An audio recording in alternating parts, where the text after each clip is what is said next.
Man, so let's start real quick with a follow-up from about NXT. A couple weeks ago, you asked us on the pod about, hey, you know, how often do we watch NXT, all that kind of stuff. Did you get a chance to watch the full show last week? No, I watched about 35 minutes and fell asleep. Okay, so then you saw part one of what I'm about to say. So I figured out who and what NXT is for. And it's for us. The exact fan that we are, the fan that knows about the inner workings, the fan that knows it's predetermined, the fan that is okay with knowing that these people are new and they're getting reps in. The show is tailor-made for us. And I figured it out just by watching. I watched with a different lens last week. I'm gonna just take Becky. I'm gonna take the Becky thing. First segment, she's in there with Tiffany Stratton, and that's the push the young upstart person on the microphone. That's that segment, right? We know about that segment as people who really dig into this kind of stuff. Next segment with Becky is put over the young upstart new it person. It was Roxanne. It was after Roxanne wrestled, they had like a little backstage thing, and it was legit that was the moment where she put her over. We know that by watching, so we appreciate that. The next thing with Becky is the match. And now Becky is giving people the rub. Enter in Taya Valkyrie. She comes in, she's her tag partner. So like when you watch it, knowing what it is, it's like, oh, this show's for us. Even down to like kind of what you hate before, where it's like the over the top acting or lack thereof on some of the promos. There was a segment with I forgot who it was. Oh, the girl from Chase U, and she's going shopping for new clothes. Like she's over. She's done now with the whole Chase U thing. The music in the background, the way over the top like conversations they're having. That's the kind of stuff that we don't mind because we know what it is. You may not be able to get away with that kind of stuff on Raw, SmackDown, Dynamite, Collision, because it may be a little too, I don't even want to say hokey, but a little too polished. But we can get away with it on NXT because we know what we're watching. And I'm like, this show is perfect for the kind of stuff that we are looking for and we're into. So kind of just to wrap what you talked about a couple weeks ago, it's the show for us, I think. You know, I must have actually watched more of it than I thought because I remember everything that you mentioned. The only thing I also remember is how bad Becky's promo was. I don't know if she was trying to rap. Yeah, she was trying to rap a whole lot of people's names into it. I didn't think it was, see, once again, I didn't think it was that bad. She got a lot of hate on social media for it, but knowing that like she's out there just to have fun, I'm like, cool, whatever. Like once again, that promo wouldn't work on Raw. You can't do that on Raw. NXT is like, bro. All right, man, we know you here just to represent for the young talent and give them a rub. You can do whatever you want to in that ring. I don't care. That's how I felt about it. But yeah, so that's kind of what it is. Boy, we got some stuff to talk about today. Not as much as last week. It was a ton, but we wrapped our last pod, and then it was like a shitstorm of news that hit on Thursday of last week. So we're going to get into it. Welcome to the TFW podcast. This is episode 68. Our typical triple threat is still not here. Rhodesia should be with us, though, on Wednesday.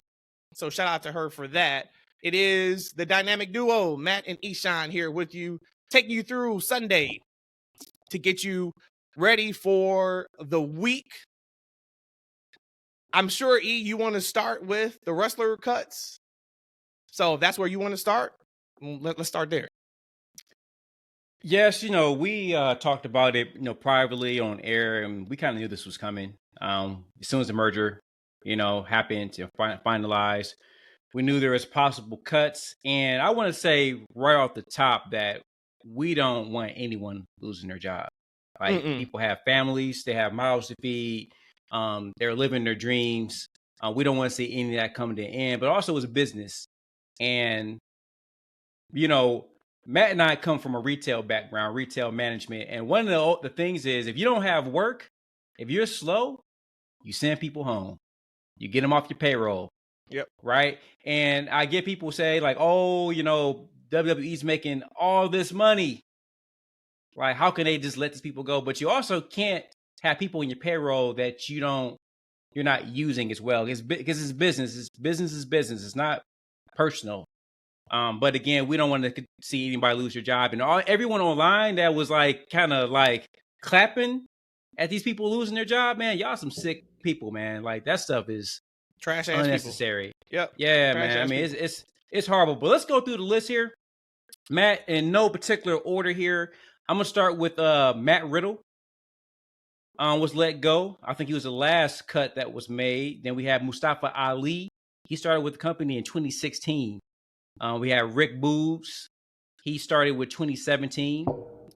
Aaliyah started with the company in 2015. Elias, 2014. Roger Moss started with 2014. My man, Top Dollar, 2020. Sheldon Benjamin had 2 runs with the company, which recently re-signed back in 2017. He was 48 years old. Recently released. Emma, this was her second run. She was brought back in 2022.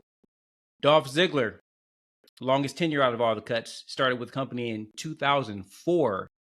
Dabba-Kato, 2016. Dana Brooke, 2013. Mansoor and Mace, 2016, 2018, respectively. Quincy Elliott from NXT, 2022. Shanky, 2020. Yulissa Leon, 2021. Kevin Ventura Cortez, I'm not familiar with him, 2022. Ike Manjaro, 2020. I didn't know he still was with the company, to be honest with you. Brooklyn Barlow, 2022. Not familiar with her work. And Bison Montana, 2022.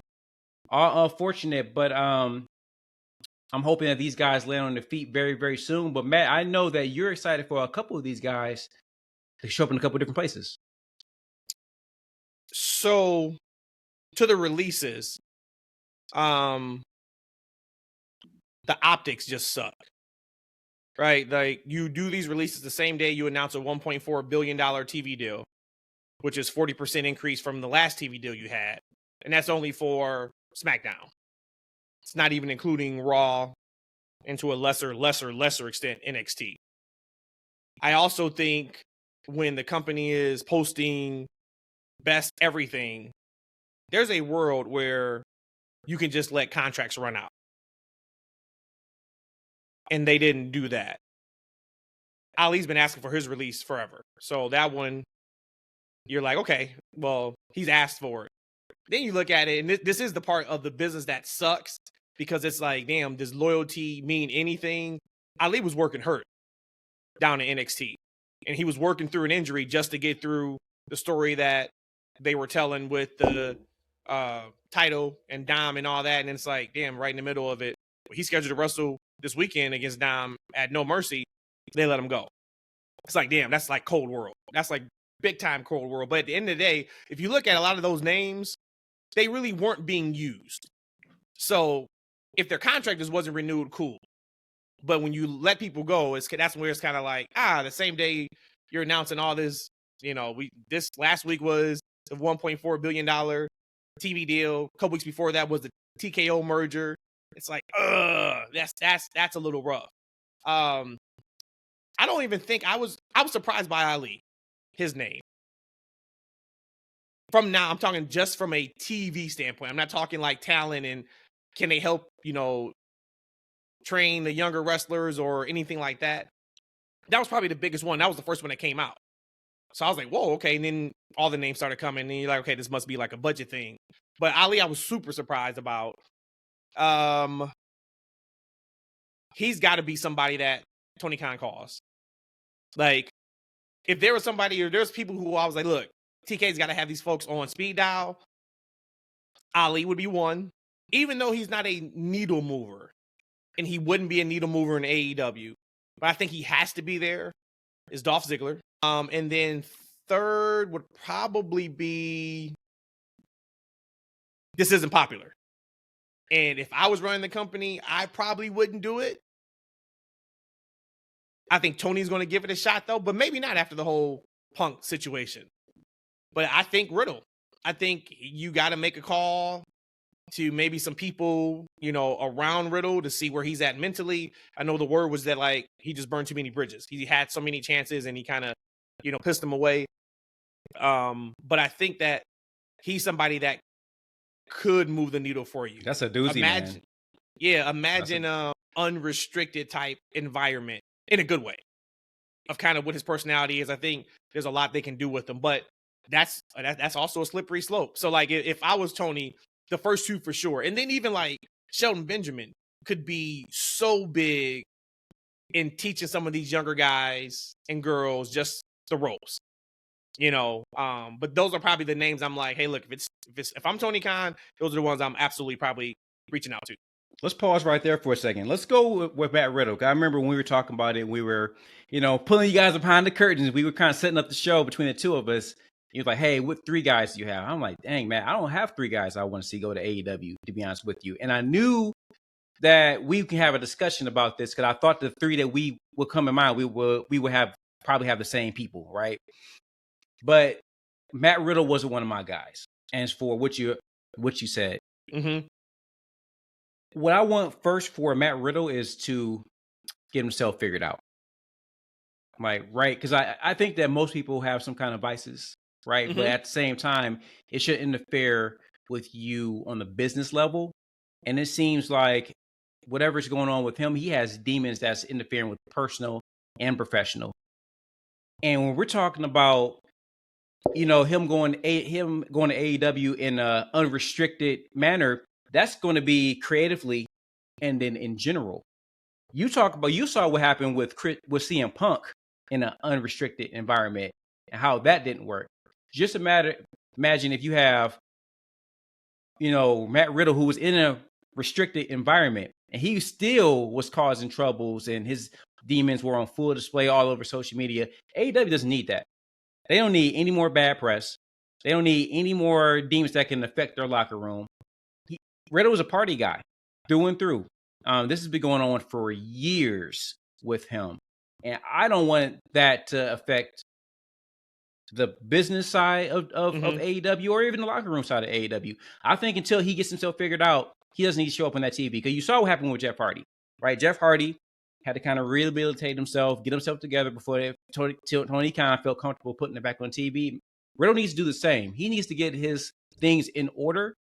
And once he's healthy, mentally and physically, absolutely, him in AEW will be phenomenal because there's a lot of great matches that he can have. But until he gets those demons taken care of, until he gets himself healthy, I don't want to see him on AEW TV. Now, you talked about Dolph Ziggler. Now, I've been clamoring for Dolph Ziggler to get a refresh outside of WWE for years, man, because back in the day, I was a huge Dolph Ziggler fan. A lot of it came from I saw him as the second coming of Shawn Michaels. That's my favorite wrestler of all time. I saw so much of Shawn in Dolph, and he was a great worker. He had a great look. And I want to say, what year was it he won the championship with Big E and AJ by his side? Was that 2014? That was Mania in New York. So that was second in a lifetime. So that was what they did. That was 28 or 29. WrestleMania 28 or 29. It was the night after that Mania, which was still to this day one of the biggest pops I've ever experienced live. Oh yeah, you were live there, right? Yeah, man. And I remember it was funny too. Real quick story. There was some rumors that he may cash in at Mania. Their match, I think, was first on that card, or either first or second. It was a tag match. And I think it was him and Big E. They lost. I think I remember this right. But I remember Andrade wrestled at Mania. He may have wrestled Jake Hager. I can't remember. But I remember being in the building and the match is over. So now everybody's kind of got that like, here comes Dolph. Here comes Dolph. Here comes Dolph. Nope, no Dolph. Lights go down and they show a video package and the crowd boos. Boo. So I'm like, okay, it's happening tomorrow night. We had tickets for Raw. So Rhodesia and I and Del Rio's working a match. And I'm like, look, if you got to go get something to drink, we need to go now because Dolph is going to cash in tonight. So we go to the concessions and match is over. Like we hear ding, ding, ding. We hear his music. I'm like, we got to go. So we leave, we book it to our seats. We run to our seats. I know like it's happening. we get to our season, like not even 10 seconds later, Dolph comes out and the place erupted. You know, typically the whole hyperbole thing of, oh man, the roof blew off. If it was a possibility for a roof to blow off, it would have happened that night. That's how loud that crowd was. One of this like the best reactions. And then of course Dolph like blew out his vocal cords from screaming, so he couldn't cut a promo for like 2 weeks because he hollered so much. But man, those were the days. And to your point, man, like he had it. He had it for so long. And then I saw a book made some comments a couple of days ago on his podcast, I guess, where he said that like he just didn't evolve in 10 years. He was the same person that he's been, and if you don't evolve, you die. He just felt like he was the same person for almost his entire tenure. And then he went on to kind of put him over for, you know, how great he is in the ring, et cetera, et cetera. But, you know, I don't know if some of that is him or is some of that like The Office. Because for the longest, his gimmick was the guy that always loses. Like legit, that was what he would tell people, kind of like, oh, that's like my thing. I'm the guy that loses, that like should win.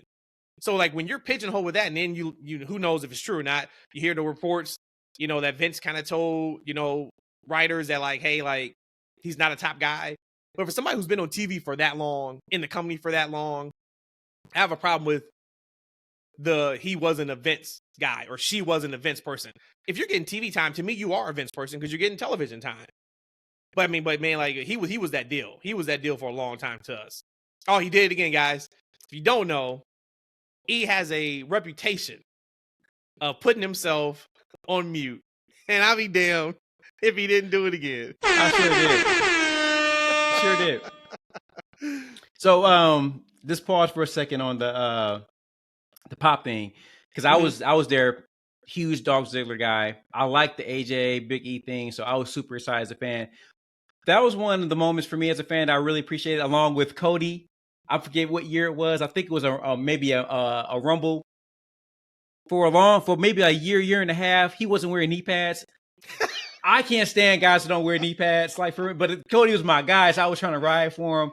He came out, was it a main? I think it might have been a Royal Rumble. He came out and he had some knee pads on, and the crowd erupted. I erupted from my seat, man. Like that was like Dolph Ziggler and Cody Rhodes coming out with knee pads was like one of the bigger moments of my fandom.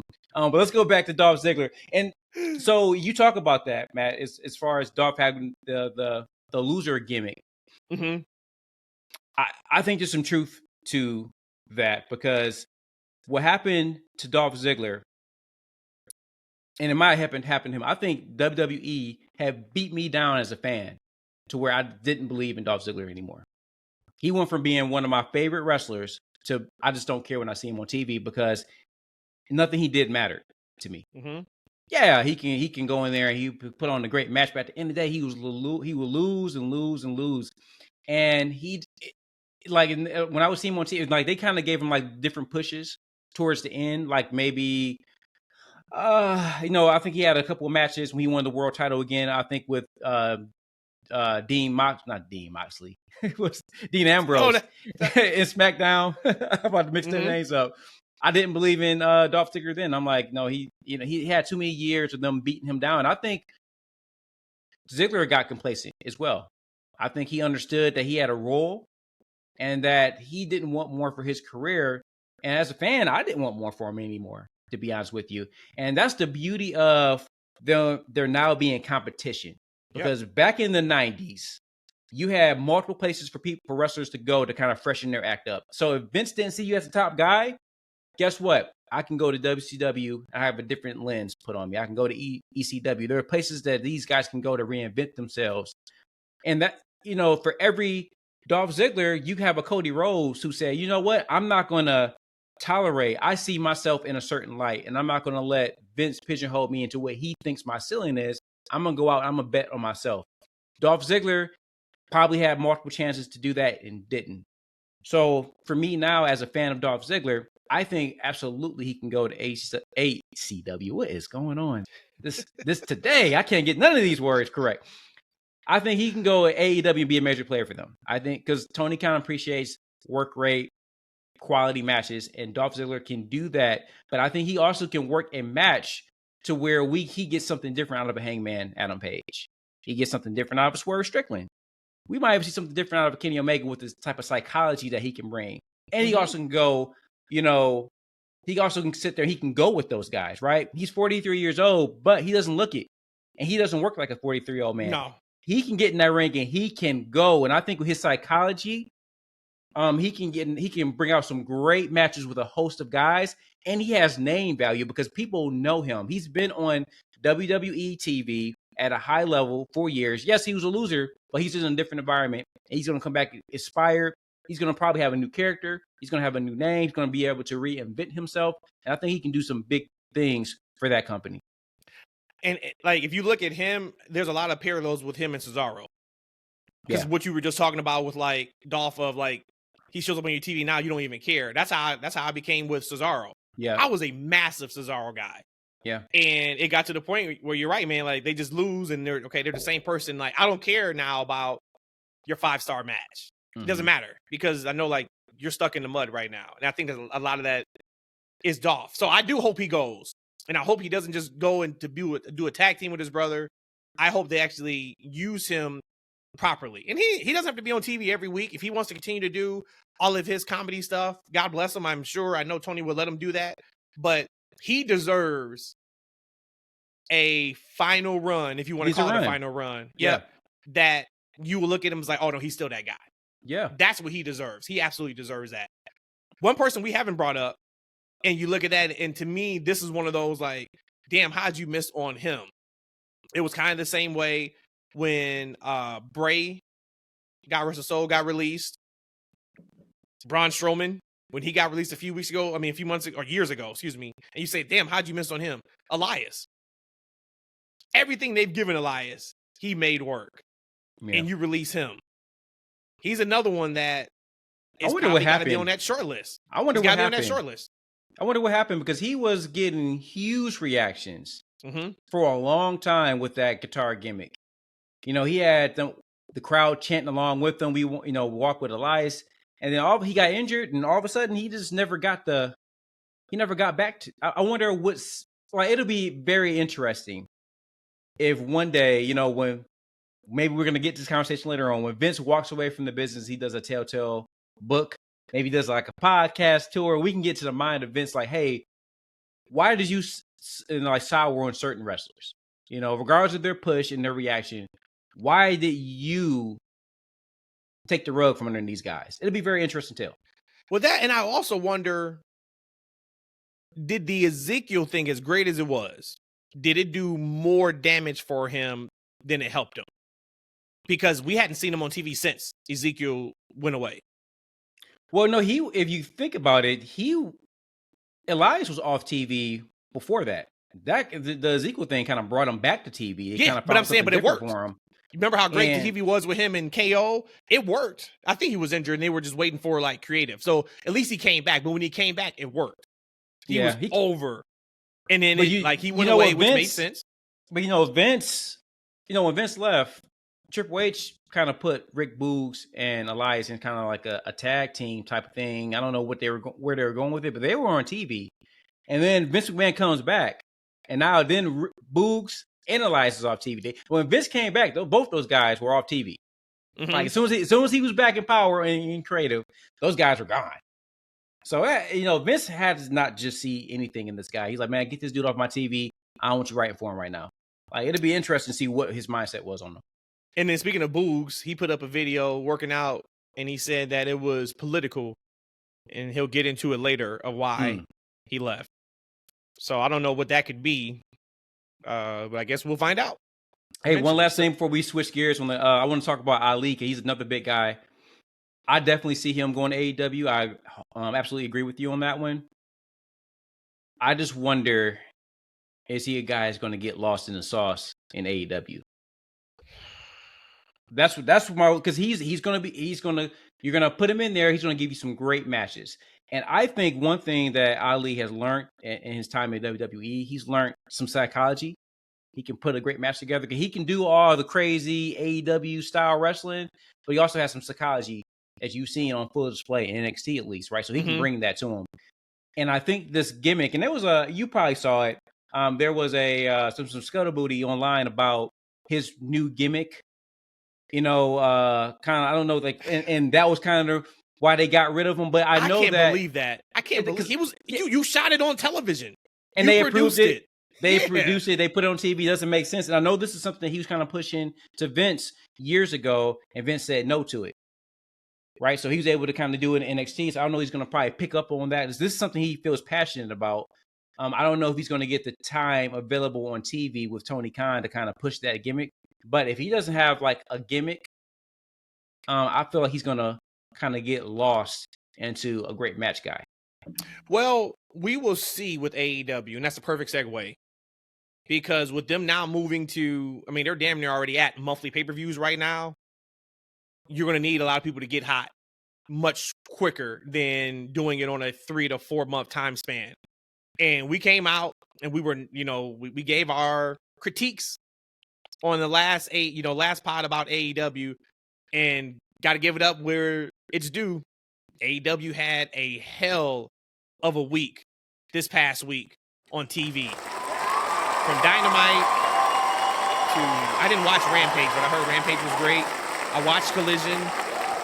Very strong week to AEW and Tony Khan. So shout out to them. Let's talk a little bit real quick about Dynamite. Let's start with the positive, and then I'll get into trash ass Knox, because that was unbelievable. I love that Eddie finally was treated as the big deal that he always should be treated as. I know people have an issue with his look. To hell with all that. Like, the fan base absolutely loves him. That is how he needs to be treated. He actually got that like crowning achievement moment. It was so cool. One, to see them have the camera shot behind the curtain before they come in. That's always a big deal. That's always awesome. And then just to see him, start that show off, being from New York, holding those belts up. Eddie, fantastic for Eddie. What's your thoughts on Sammy joining the Callis family? Yeah, I didn't think that much about it, to be honest with you. It's cool. But what I did like, and I sent you a video, and it's kind of something circulating, that this was kind of taken out of the Chris Jericho and Shawn Michaels playbook from years ago. And I didn't catch it in the moment. But when they played those videos side by side, I'm like, wow, like that was the exact same thing. And it made sense because Sammy has been under Jericho's wing forever, right? And so we always talk about storylines and creative with AEW. And after the matches, when I realized, like, man, that was actually, I'm not sure if it came up, this has been the plan all along, but that was a great story that they've been telling with those two, because yes, Sammy has been under Chris Jericho's wing for the past 5 years. Long time. Right? So this is an excellent story that they can tell, that now Sammy's like, hey, I want to break out of Chris Jericho's shadow. I want to stand on my own in this company. I'm all for it. I mean, I love where this thing can go for both those guys. And, Chris Jericho has done a great job of, even though I'm not necessarily a super fan of his right now, I'm not sure why, but I do appreciate him getting in great shape. He's always creating something for himself and for storylines. And so I am very interested to see where they go with this. 2 quick things. One, keep Sammy Hill now.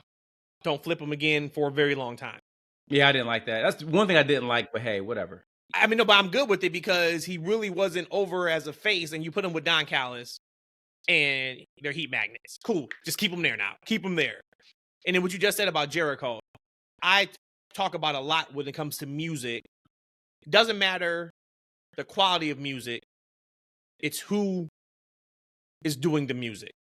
What I mean by that is, take R&B. Anybody who listens to R&B. Sierra years ago would come out with banger after banger after banger. Didn't matter. Nobody wants to hear from Sierra.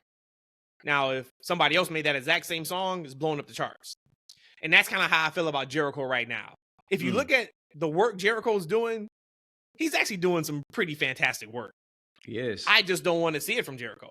Yeah. And I think it's just like, it's been a long time with Jericho. And sometimes you just fall out of that with people. You're just like, I'm kind of over this person.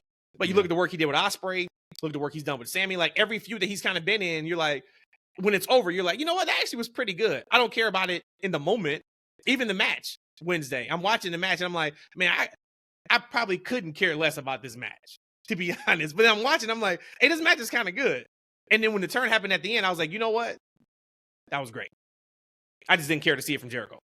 Yeah. That's all. How awesome was that MJF Bret Hart video? That promo video with the little boy, I had to show it. Like, Matt, of course, has no idea that was even a thing. So he watched it on Thursday, the next day. So he sends me a text and he's like, MJF is the man. I'm like, what happened? And he was like, he just put in like the text, like, you're adopted. So I sent him immediately the Bret Hart video. I was like, this is what this is based off of. And he was like, oh my God, this is incredible. So I share that just to say, like, somebody who is 16, who has no recollection or even know that was a, homage to the Bret Hart video, still loved it. So if you know that, it's kind of a situation where as soon as I saw it, I was like, oh, this is incredible. I thought it was fantastic. Hey, to be honest with you, I didn't catch it. Don't say it. Don't say it. I didn't catch it. You just mentioned it. I didn't catch it. But now that you bring it up, I remember the video. Yeah. Because like as you're telling me, like I went back and I remember that Bret Hart video in my mind. Oh, get him, I'm champ. like, oh yeah. Yeah, I'm like, oh snap, that is straight. Like it just literally popped in my mind. That's crazy. Yep. So E, I want you to talk me out of MJF not being far and away right now the best wrestler in the world. The best wrestler in the world? Yep. Talk me out of it. Give me somebody else that you think is even close to being on his level. Around everything. I'm talking promo. I'm talking engagement with him. I'm talking wrestling ability. Just right now, I think he is top of the top and nobody's close to touching him. You have anybody that you feel like is close to him? Man, I still got Roman up there, man. I still got Roman. I think that. So I'm a big anime guy, and I know you're not, but like there's this. So there's like this this aura that people have in anime, right? Like where like other beings in life force, they can like sense someone's aura, right? Okay. And like and the more power they have, like the scarier their presence is. And that's what Roman has. Roman had like this presence about himself that's unlike anybody in the business right now. Like his aura is huge. And it's like when you put Roman in the ring across from MJF, can MJF hold his own? Absolutely he can. But as far as the actual presence and the charisma that just oozes from that man right now, he's just number one. He can go in the ring.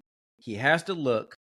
He's good on the microphone. Now, he might be able to go bar for bar with MJF because he's done it.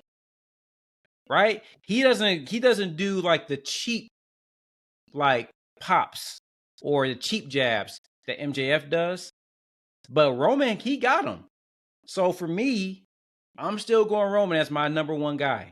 Just sheer presence. And then, so you don't knock him down a peg for not even being on television at all. Like even when MJF wasn't champ, he wouldn't work Dynamite, but we would see him. He would come out every couple weeks and cut a promo or do an angle. We're not even seeing Roman right now. So does that not change how you feel about Roman at all? If we were talking like strictly like legit pound for pound, best in the world rankings. Let me ask you a question. Would you rather have Roman Reigns' schedule or MJF's schedule? Just the schedule? It's easy. What schedule would you want? See, when you say it's easy, now, and I know you were asking like a simple question. If you're talking just like, because I don't want to do anything, it would be Roman. But if I love the business, I would like, it's not like MJF is working every single week. I would still want to be there. I mean, you hear about the people all the time talk about, I'm tired of being in catering. I show up just to be in catering. Like, I want to be on TV. I want to work. So, I mean, of course, the answer would be Roman because he's not really there weekly. Who knows really what he's doing? I'm sure he's doing something. But MJF's schedule's pretty nice too. Yeah, he got a nice schedule. But Roman Reigns' schedule nice. So it's like, I think if you ask most people, like, hey, would you like to do what you love to do, make great money, and call your shot? I think most people would be like, yeah, I will want that. So how can we knock him and his greatness? Because he has an ideal in a role that he worked for and he accomplishes. Because at the end of the day, Roman Reigns still can show up on television and move ratings. He can show up on TV and it'd be a huge deal, right? Yep. That's saying something. Not many people can have absences like that and be able to affect the business in a major way like Roman Reigns can. So, no, I don't knock him for that. I think that he worked hard for that. And I think that he also, regardless of when he shows up on TV or he doesn't, he's going to move that needle big time. And there's not many people, I don't think there's anybody in the wrestling business that's active, right, that can do the same. No. He's one of his own on that. Easily. Someone else that may be one of their own on the opposite spectrum. We talked about the good from Dynamite. Got to get to it, brother. Got to get to it. So I'm sitting there, and I think I'm on Twitter. I'm looking down when Mox and Phoenix starts. So I don't see the initial bump. I hear it, and then I hear Excalibur and Taz just talking about, man, Mox is like, he's all on his feet. Look, he can't even stand. I'm watching, and I'm like, damn, this don't look like this is part of the match. Because, like, Phoenix is trying to grab him and get him in the ring. He's not budging. So I'm like, damn, he's out right now. I watched the match, and of course we all know how the finish was, and trash ass Knox doesn't count to 3. They do the move again. Phoenix gets the championship, which is completely now a secondary thought because of the botched finish. Sounds like Mox, you can see once he gets hit with the first pile driver, you can see Mox's mouth moving. Allegedly, the word was Mox is saying, hey, this is it, count it. He doesn't do it. So, of course, the first thing is, damn, hopefully Mox is okay. Because a lot of the initial thought was he got hurt on the pile driver. So now you're worried about, damn, was he temporarily paralyzed? You know what I'm saying? Like, you get all those kind of nasty thoughts. Then, come to find out, hey, it was a concussion. He was up moving. He got up right after that. You could even hear it on the broadcast. I think they were shooting like a video, but you could hear in the background the crowd cheering his name and then cheering him when he got up. Cool. After that, after the entire show is over, I'm like, let me go back and rewatch. Because, I mean, that's a really, really big deal. Trash ass Knox. Now, typically when I call him trash ass Knox, it's kind of tongue in cheek because he doesn't do the referee job. He don't call he pantomimes being a ref, right? Like, he allows people to be outside the ring for 45 seconds at a time. He allows them being inside the ring when they should be on the apron for like 30 seconds at a time. Like, he pantomimes what a real ref would do when they call it as a shoot, and he doesn't do all that. So that's where that comes from. But I am legit right now, and I would never ask for somebody to lose their job. I'm not saying that. But something needs to be done about what we saw on Wednesday. I get there's a doctor at ringside. How does he not recognize in that first 45 seconds to a minute that Moxley is out on his feet and we need to figure something out here? That shit was horrible, man. That was horrible because, like, I missed it and I heard the talk about it. I wasn't really interested in seeing it myself, but you had mentioned, like, hey, go back and go watch that. And I'm like, let me watch it. And man, that was horrible. Because we know we're not in the business, right? And I was listening to a show, and one of the wrestlers was he really got into one of the callers saying what they should do. But in the moment, you got to look at this, man. And I don't know what was said or not, but if this guy can't move, right? If he can't move on his own accord, that's a problem. I don't care what the wrestler is saying. There should be some kind of protocol. And I'm not sure how long, like, the guy Mike Knox has been in the business. But he looked like an older dude, so I would imagine he's been around a long time. Yeah. And so there should be like some rules, or I don't know, about like, hey, what do you do in these instances? Because number one, for TV, that didn't look great. It's 1, 2, and he just stops and doesn't count. Like, okay, so on my television, that doesn't look good. Like, right? That, like, this, you got a referee who's not counting, and why? Like, that's number one. Just the optics of that doesn't look great. And then, all right, so now you see this guy is 1, 2, 3. He can't move on his own. And the next thing is you got Ray picking this dude up by his head and his neck. Mm-hmm. The dual move, like, oh my gosh, like this, it just didn't look great in any kind of way. So again, I'm not trying to call off anyone's job or not, but there needs to be a discussion about what do we do in these instances from a television perspective and then from a wrestler's health perspective. Because I know in WWE, if a guy gets counted out, he gets counted out. If a guy gets counted for the pin, he gets counted for the pin. And you moving on, they deal with it later. The referee calls it as a shoot, and it's on the referee. At that point, it's on the worker. If you didn't break in a count of 5, you didn't get back in the ring like you were supposed to. That's on you. That's on you. Like, and we've seen in WWE before where there's been a botch cover. We've seen that before. Yeah, but it wasn't as egregious as that. Hey, we got Cody Rhodes told a story years ago about when Ted DiBiase was in the company, and they like the referees were told to call these matches like they were shoots, and I think Ted got counted out, and then Ted was in the back talking to Vince like, that ref tried to fuck on me. He tried to fuck on me. And then Vince originally was upset. And then after he heard Vince, he was trying to fuck on me. Vince sat back down, put his glasses on, and kept it moving.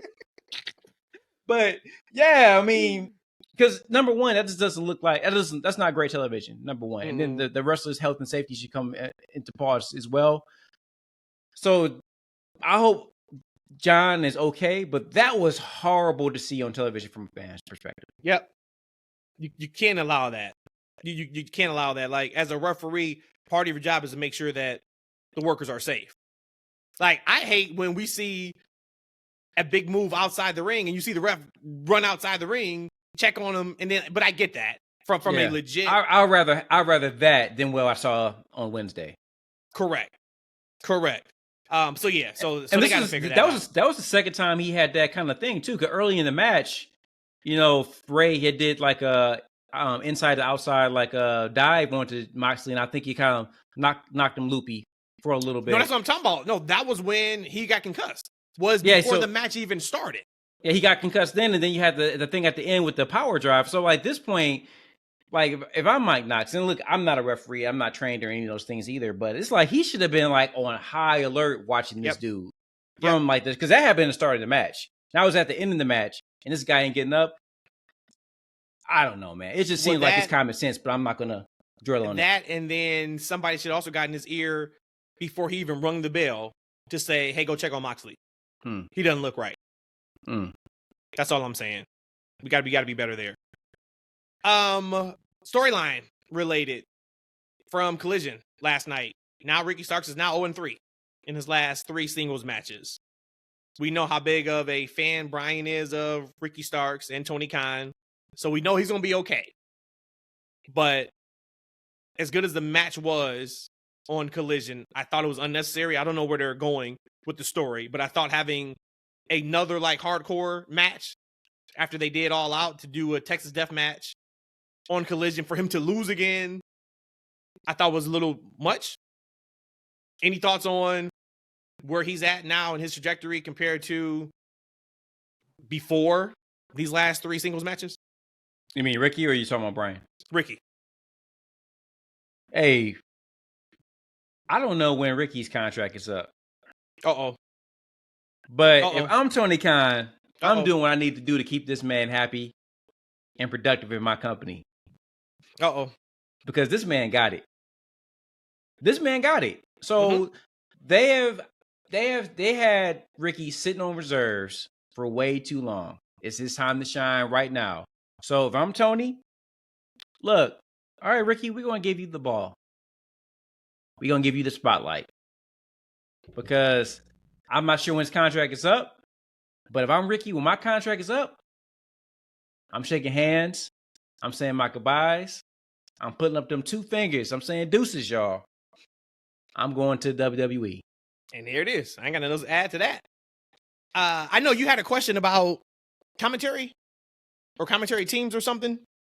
Yeah, I would just, a lot of times I'm a huge fan of wrestling, so I'm always thinking about wrestling, and different things pop different scenarios into my mind.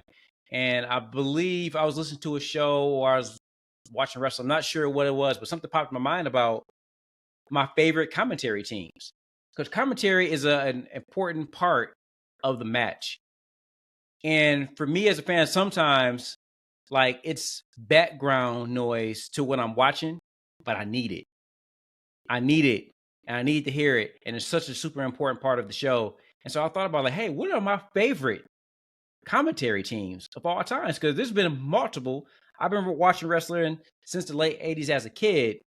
And so I started thinking like about my favorite commentary teams.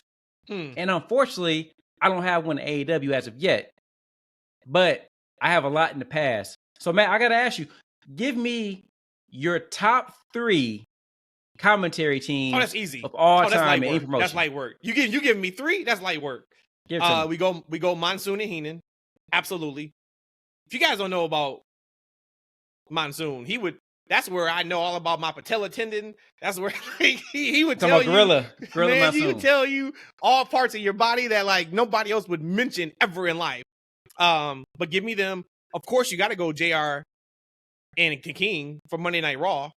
And this is going to sound a little crazy, but if you give me 3, I'm going to take it. I may have to go Michael Cole and Pat McAfee for that year we had them together. Yep. You know, it's funny you say that because I wasn't a Michael Cole guy. Like I didn't think he took away from a show, but I feel like he just was there. But man, I thought he sucked for a while. And part of it too, because he took over for JR. So like you already are now JR's successor. We know JR wants to continue to do this. He looks too old on camera. We heard all that kind of stuff. So he was already set up to fail. And like maybe if that didn't bring the case, same passion and energy that JR did at the time either. Like no. he just didn't bring it to me. But as soon as Vince got out of his ear, oh my God, it was like Michael Cole was unleashed. Do you remember the Cruiserweight Classic? Yeah. He was on commentary, I believe, with Lita. And that was the first time we kind of saw him not up under Vince. And we were like, yo, Michael Cole is actually really good at this. Yeah. And then they did something else with NXT. He was on commentary and it was like, oh no, like he's great.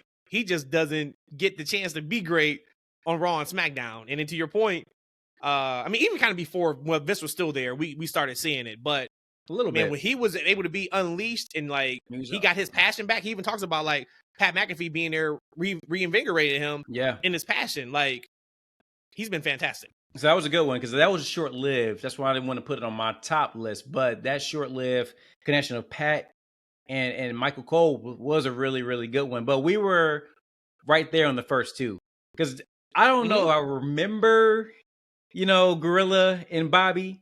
But I do remember they were bickering all the time, and he'll call her Bobby Bird Brain, and it was a great dynamic for a kid. Will you stop? I will be interested in going back to maybe watching some of those matches to listen to the commentary, see if it still holds up. But JR and King definitely is my second favorite as well because when we were we're teenagers becoming young adults, that was our commentary team. Like, right. And JR was phenomenal. And Jerry really brought the humor, his puppies and everything else. He was very entertaining to listen to.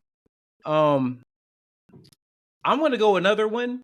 I'm going to go Morrow and McGinnis. Oh, how did I forget? Oh, man. Because Morrow brought so much energy and passion. Yep. Like the thing about NXT, I love NXT Black and Gold.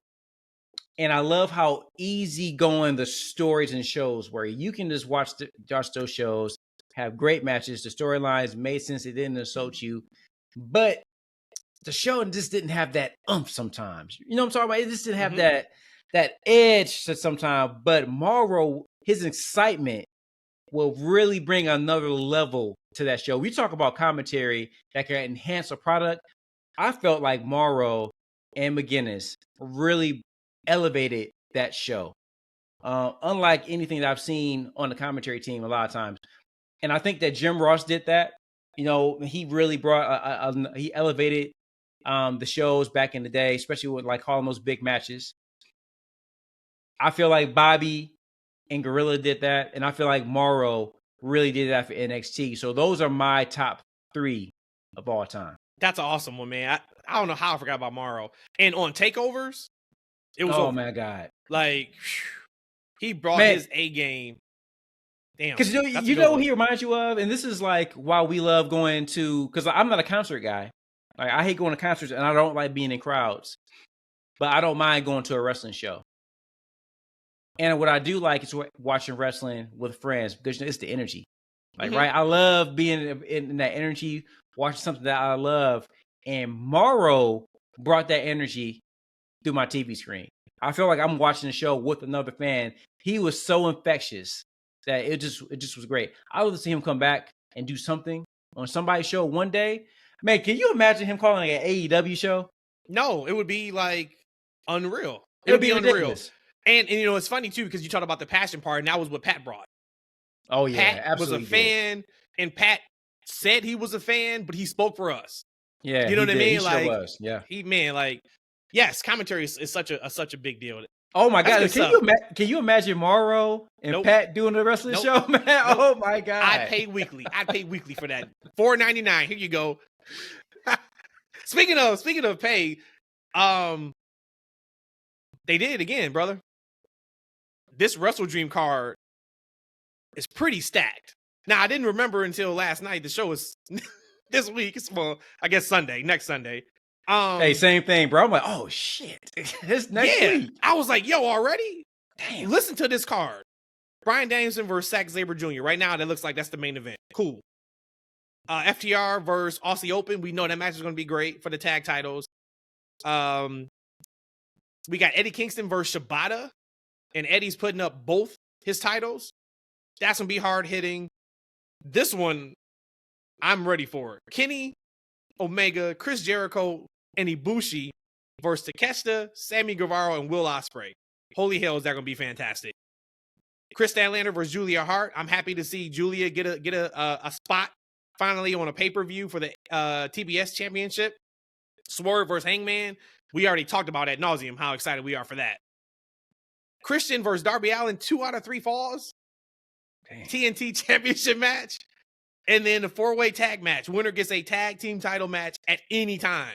Young Bucks versus Lucha Brothers versus Orange Cassidy and Hook versus the Guns. Man, we talk about it a lot, that no matter what we think about weekly AEW shows, we know their pay-per-views are going to deliver. This card already is a hell of a card. So I got a couple questions for you. Are you prepared not to pull apart your cheeks and crap all over Kota Ibushi again? Are you prepared to give this man a shot? The new and improved Kota Ibushi, Takeshita, is the new Kota Ibushi. Now, if Kota comes out there and gets back to his form, cool. If he doesn't, Takeshita's still the new hotness. Kota, get the toilet paper ready because Matt's coming for you. But so when you see that card, that's a pretty strong card, right? It's all right. Oh, you don't think it's as good as I do, huh? Man, after this week we had on from AEW, for free, like, you know what I'm saying? Yeah, right. I mean, that's the problem with AEW, man. Like, man, they put on show after show. They give us these great matches, man. I was more so, to me, a bigger match, Eddie Kingston versus Shibata, is Eddie Kingston versus Claudio, and him going over and winning the championship. Now, I know it was huge for him to do it in front of his home state. Right. And it was great. Like, I had texted you as soon as I saw that match afterwards. I'm like, man, this was a great moment for Eddie. Yeah. We all love Eddie. He's the emotion, the passion. We love it. But that's a bigger match that I'll pay for versus seeing him and Shibata. Because I've watched Shibata, and Shibata, man, he's, I'm not sure if he's wrestling in Japan or not. I think he is. And I think also too, remember that this show was all about Antonio Inoki too. So this is the nod to Inoki. But I understand what you're saying with Claudio and Eddie. That is a bigger match. But if you look at this entire show was it's all about Antonio Inoki. Now that match makes sense. I just thought to myself, like, man, I can't wait till they sign this max deal and get these damn things on the pay-per-view. Yeah. Like, I'll pay $10 additional for AEW. That's what I would pay for it. I know they got the Mhm. live sports and NBA, etc.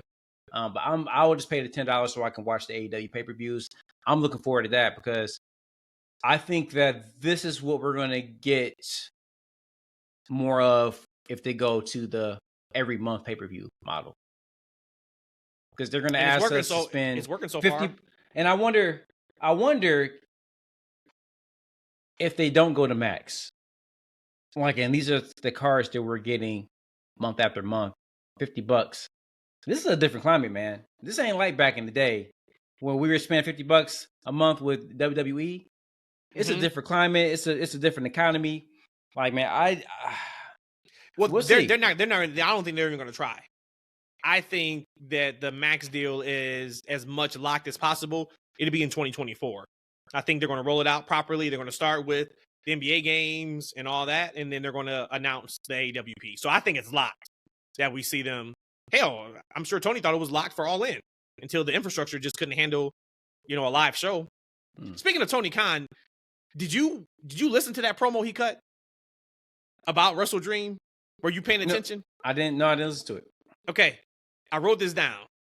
So I'm like, I gotta ask E, because this has to mean something. The last sentence of his promo, he said, "You won't want to miss AEW WrestleDream, as we'll end a chapter in wrestling history and begin a new era in AEW. We'll end a chapter in wrestling history and we'll begin a new era in AEW." Do you think What's he that talking means Edge, Mercedes? Do you think that means something else? Do you think that means nothing? And he just said that? I know it's not that. I know it's something else. If you had to guess, what do you think that is? Man, I don't know what could be possibly ending. What is just this era of AEW and we're starting a new one? We'll end a chapter in wrestling history. We'll end a chapter in wrestling history and begin a new era in AEW. Man, I just think that Tony Khan has mastered the art of promoting. Okay. I think he's mastered the art of using big words and saying big things, but not really having something to back up those claims. And I think that was big. Hey, no, you just can't. You can't just roll over that. You gotta let that statement breathe. That's a pretty rough statement to say. That this man just says big things and he don't back it up. This wrestling. But I can argue that Vince did this all the time. I can argue that he's backed up more big, not statements. I guess you could say statements than anybody else in the history of wrestling.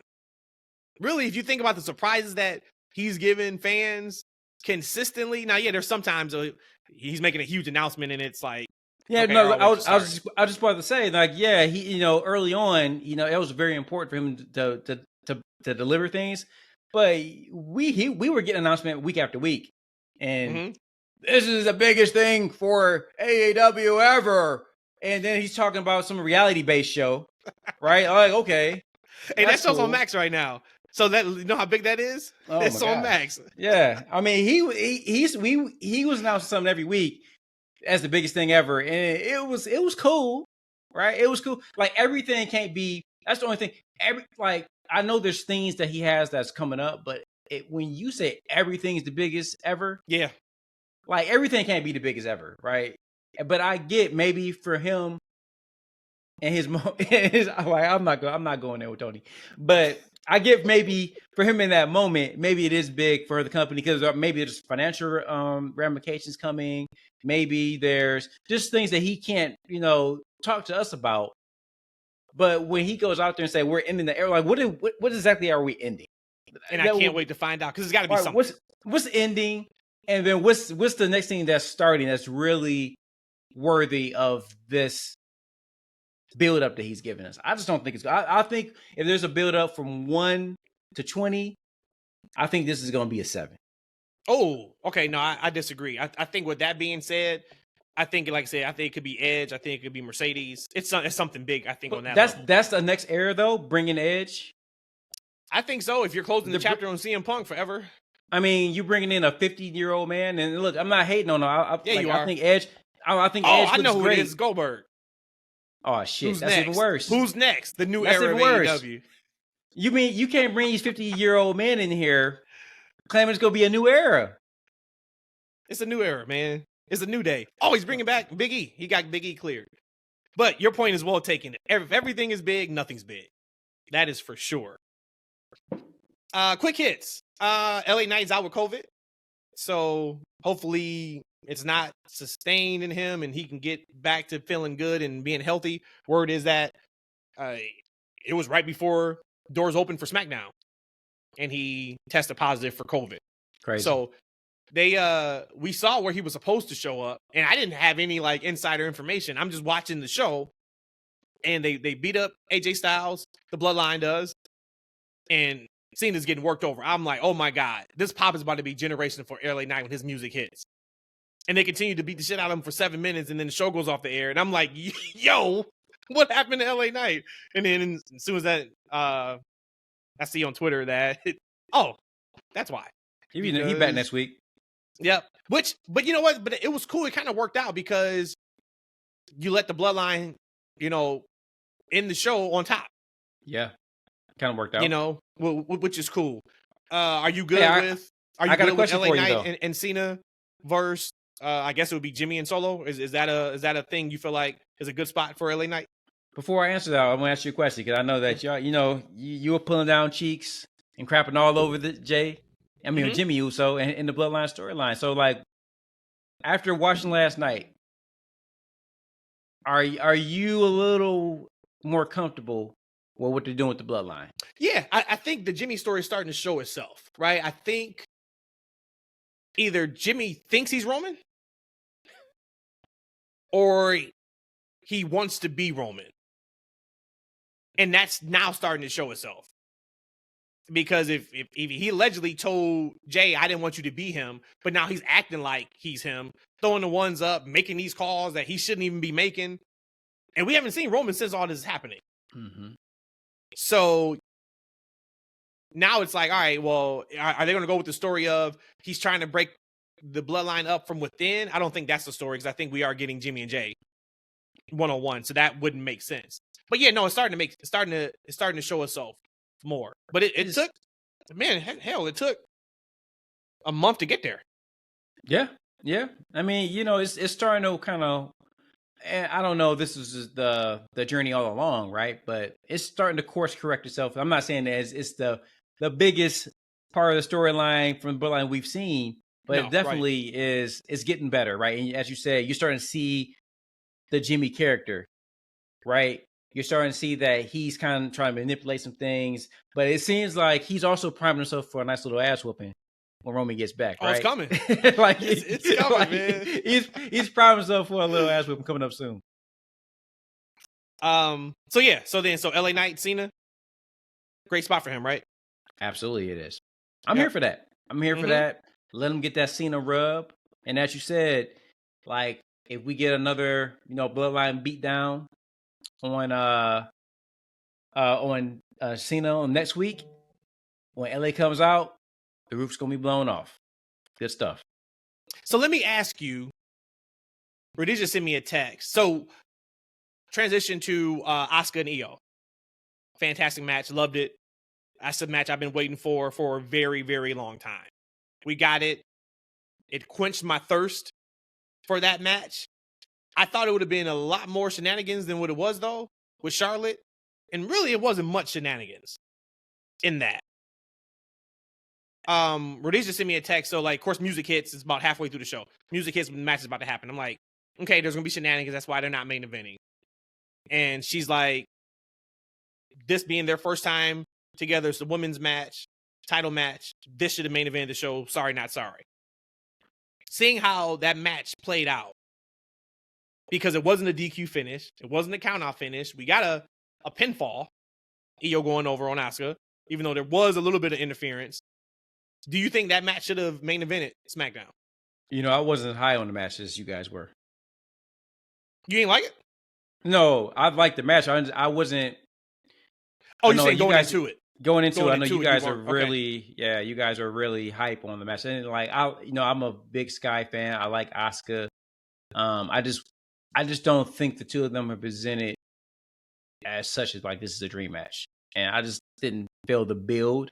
I don't think that they've been building Sky as a credible champion enough.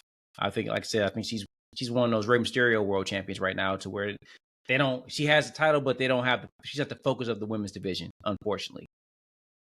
So with that build, no, I don't. I think it was properly placed based on how they've been building both those characters.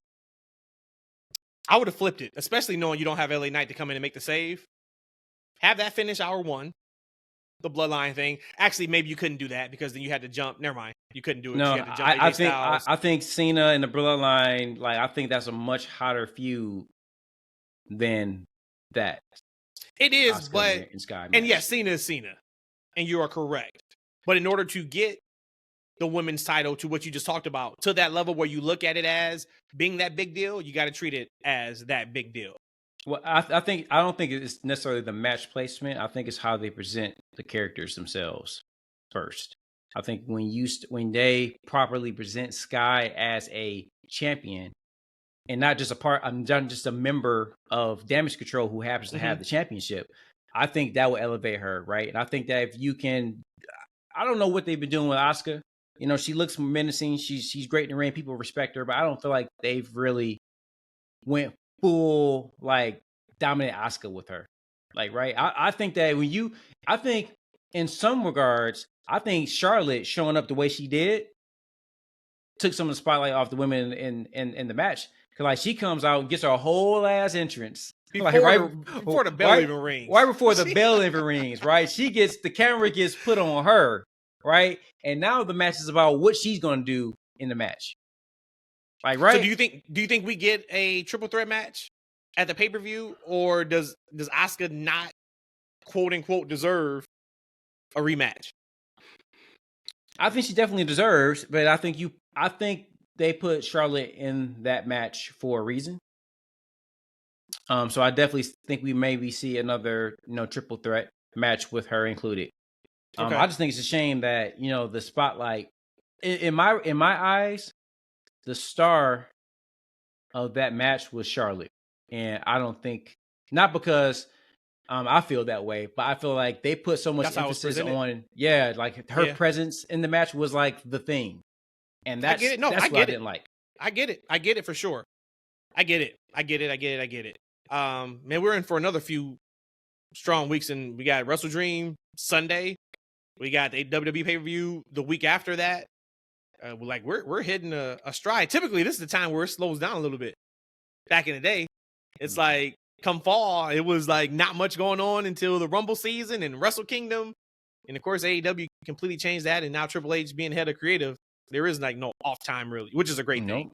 And in 90 days, we might get a couple surprises on some competitive television, right? So, well, that and for Impact too, because Impact's pay-per-view, I think, is like that same week the 90 days is up. So it's not Bound for Glory. Bound for Glory is the one after that. So we didn't talk about. I think that this is going to be huge for Impact. Maybe we can talk about that on another show. But I think a lot of these signings will be great for Impact. I know you mentioned before that the production values are going to go up. I'm looking forward to Impact taking the next step as a proper 3.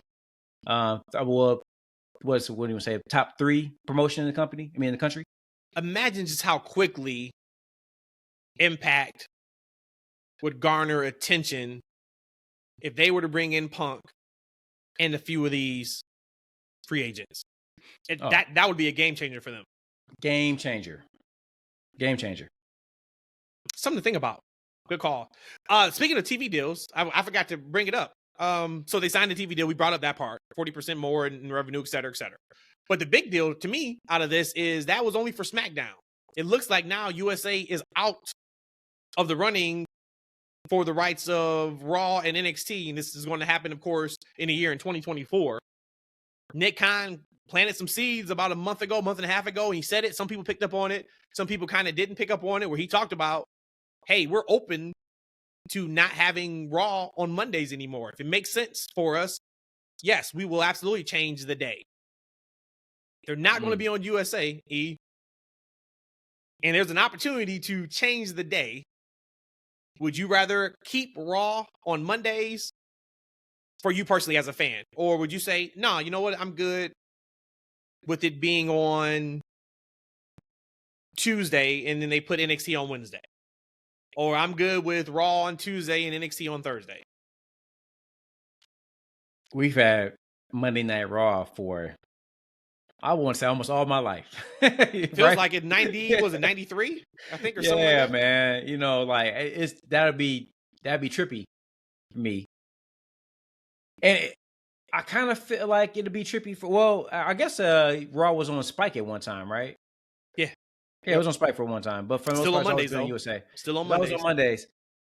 I'm very interested to see where they go with this. I mean, Nick Khan was about making money for this company, but the booty about the show going on, like, you know, on Amazon, like I get they're gonna get the money, but I feel like it's gonna be very hard for people to watch this on a subscription base. I think most people probably have Amazon at this point, but still, to kind of watch it on a streaming platform, like only, that just seems really weird to me. That is the biggest change for me, more so moving nights. It'd be it going to like a streaming platform. Now, part of another equation was Raw going possibly to Disney and possibly showing up on like an ESPN or ESPN3 or something like that. I think that'd be huge if it can go and get on Disney and ABC. Yeah, it would be. I wonder. I think the Fox deal worked, but I don't think it worked to the extent that Fox thought it would, and maybe even a little bit to what WWE thought it would in terms of exposure. We all remember like 4 years ago when we heard they were going to Fox, we were like, "Oh my God, this is going to be like Saturday Night's Main Event every single week." Like they're going to be pulling in 5 million viewers, and never got to that level. But once again, I think it worked, and I think it really worked too for their presence, as what you're talking about. Like if you put them on like just like a streaming service, yeah, they're still going to make the money. We're still going to find them. We're still going to watch. But it sounds different of like Raw on Amazon Prime than like Raw on Fox. You know what I mean? Or NBC or ABC. So I think that's something they have to look at. But maybe they don't care about the perception of where the show is. NFL does Thursday Night Football, and their ratings are up on Amazon Prime. I think they're in the millions. For sure. Now, granted, football is football. We know that's a whole nother beast, but it's still there. I like Raw being on Monday. The only time that it's rough for me is during football season, because like tomorrow night, I'm probably not watching Raw live. Like there's a football game that I want to watch that's only 17 weeks out of the year. So if I had to pick, I would say maybe still stay on Mondays, but hey, I'm here for Tuesday Night Raw, and I'm here for Wednesday Night NXT. I am here for if they were to put the new NXT up against AEW Dynamite. They go head to head again. Do you want that? Do you want to have to now fight to watch NXT fight, then also have to see Dynamite? I mean, it may actually be easier, because then if say if that was to happen, let's just say if that was to happen, won't that kind of free up some time? Because you're going to take one, so you're going to be able to fast forward through it. Like we would have to figure out our recording schedule if that was to happen. But it may free up a little bit of our time, because now if everything is on like one night, then you watch whatever show you're not going to watch live kind of when you want to watch it. Now that frees up another day for you. I don't know. I'm just kind of like spitballing and thinking. But, well, that model before got, you know, a bunch of people in NXT fired, got the plan revised. You know, that model got NXT 2.0. Now, crazy Vince is at it again, right? Now we're running out of time. We may not be able to get into it today, but maybe Vince might not be an issue with NXT going in the future. But you know, let's hold that for Wednesday show, because I want to get Rhodesia's thoughts on that too. On the document that came out, and allegedly Vince is looking for a way out. I got some thoughts on that, on probably why that is, but that's a good conversation for the three of us to have on Wednesday. that was everything I had from a quick hits perspective. You got anything before we get out here? No, just, it's an exciting time for wrestling. There's a lot going on, good and bad, but it's a lot to talk about, man. So, but gosh, it's going to be rough for wrestling because we got a lot of great wrestling to watch. But man, basketball is coming back. It is. That's another thing too. 2 weeks training camp starts for the NBA.